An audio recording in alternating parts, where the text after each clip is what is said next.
Here.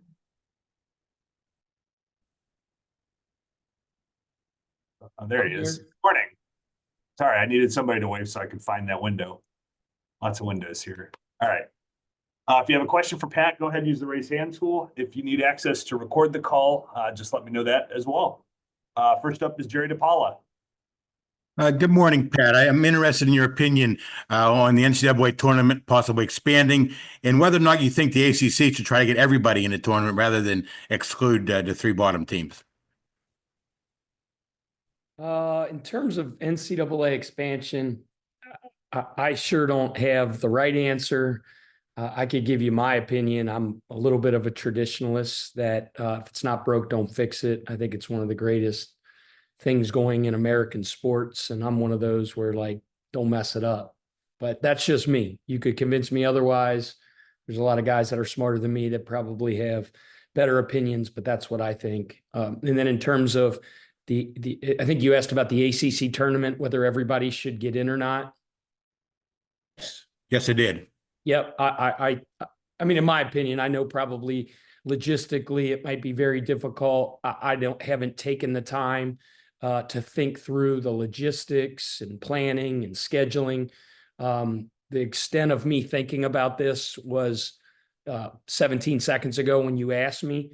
But if you ask my opinion, I think everybody in our conference should have an opportunity to experience the conference tournament. It's March Madness. It's one of the coolest things in sports, as I mentioned. And from a student athlete experience standpoint, I've heard people talk about this passionately, that they all should experience that. And I'm in agreement of that.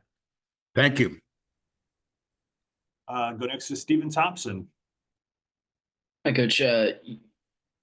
The past few years, legal sports gambling has really taken off. And, you've seen, you got a federal investigation into some college basketball teams for, improper gambling activities and things of that nature. So I'm curious how much that stuff kind of keeps you up at night as a coach and how you try to protect your players against it.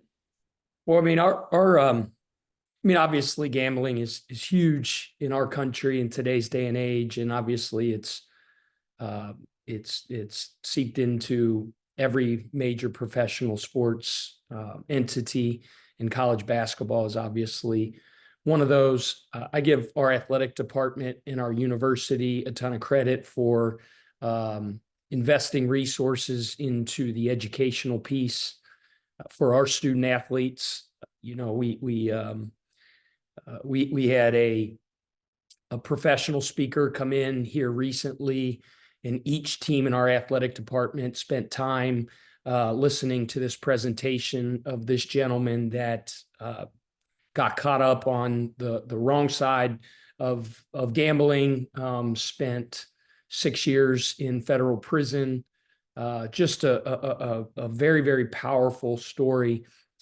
Just things like that our athletic department does, obviously, to educate our student athletes as to the perils of involving themselves in anything like that. So I feel great about what we do at Louisville to make sure our guys are educated on those type of things. And it is what it is in this day and age, the amount of gambling that goes on. I was really taken aback a couple of years ago when a couple of our guys at Charleston, the morning after a game, I overheard them at breakfast talking about how they were just getting annihilated by gamblers on social media because they messed up this bet or this prop bet or something like that. And I'm a little bit naive and old school. I remember when there wasn't cell phones, and our guys think I'm old as crap because I say that. But just the fact that actually even goes on, it blew my mind. And, there was an outcry from a lot of coaches about, man, that is terrible. These people shouldn't do that. Well, fact of the matter is that ain't changing. The world's the world. There's crazy people out there. There's evil people out there. There's people that have nothing better to do than to be keyboard warriors and to crush guys after a bad gambling day or crush athletes for poor performances.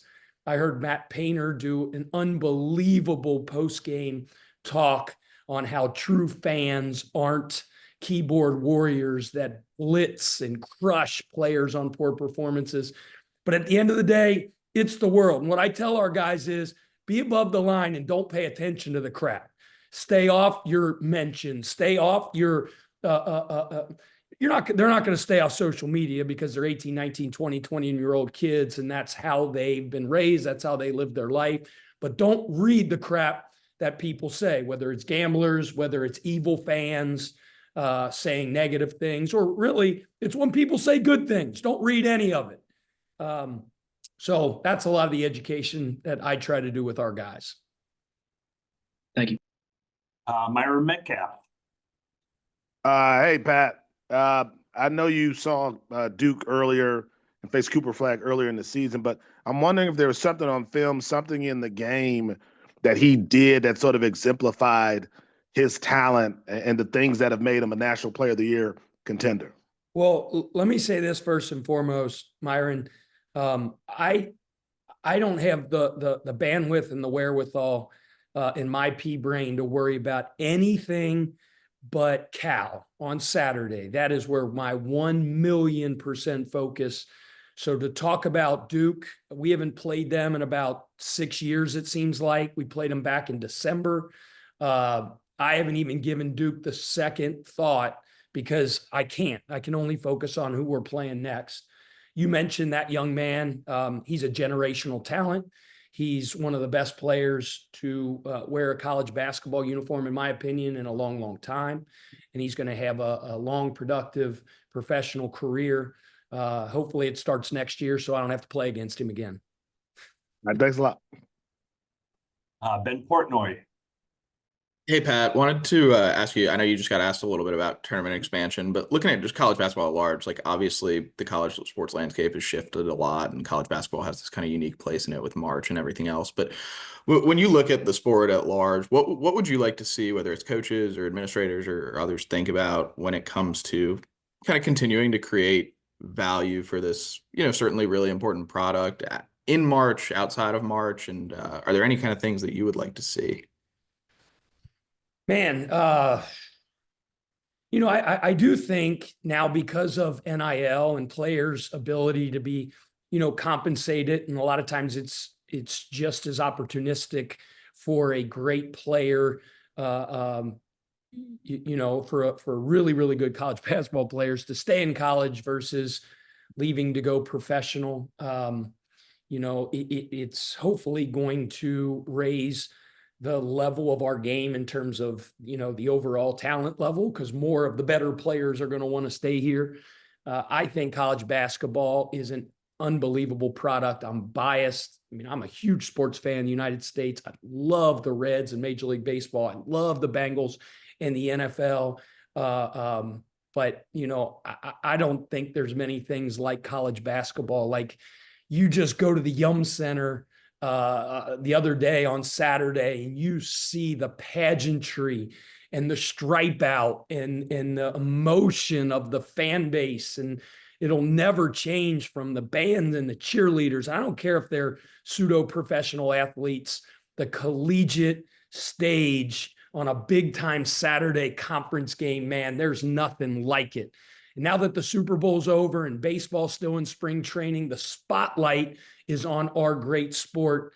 And I think it's in a great place. Is there things that are messed up? Yes, but there's things that are messed up in every sports league, in every industry around the world. There's always room for improvement, and that's probably for another time in another interview.